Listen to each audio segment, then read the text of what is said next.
incredible sex. Why the sex was so good with your avoidant and why it's pulling you back.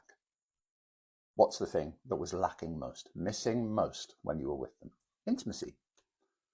What's the one time, the one situation where the avoidant has no choice, no option other than to be vulnerable and intimate? In bed. The sex. The sex feels better in hindsight too. Think about this. In the moment, the sex was good. In your memory, the sex was incredible. In that oh so rare intimate closeness with your avoidant, you felt wanted. The hormones flooding your body and brain were screaming connection, intimacy, love. You felt wanted, needed, horny, feral, kinky, open, vulnerable and cared for. You felt like a real partner. You felt like you were finally being loved. When you broke up, maybe you slept with someone else to check your sanity as much as anything else.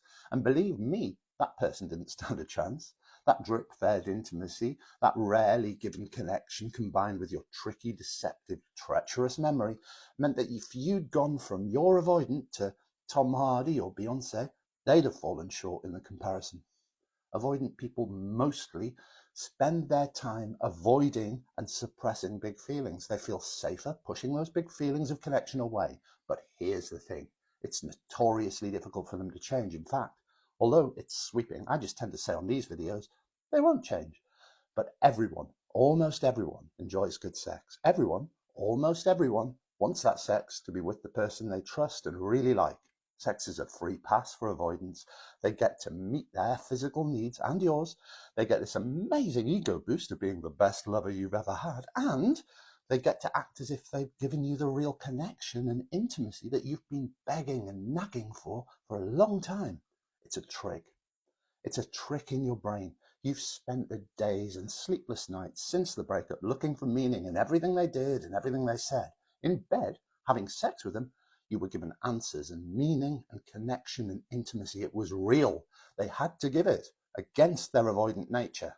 Nobody talks about the aching physical longing after you break up with someone avoidant. Nobody talks about the fantasies, the flashbacks, the kinks, the experimentation, the wildness. Your brain is recovering from this avoidant person, reaching in and poking at those childhood wounds. But believe me when I tell you, your body is too slow, too reactive, too stupid.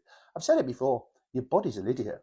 That dopamine and oxytocin, that physioneural gap the great sex left now, doesn't just live on in your pants, it's enmeshed in your sexual psyche.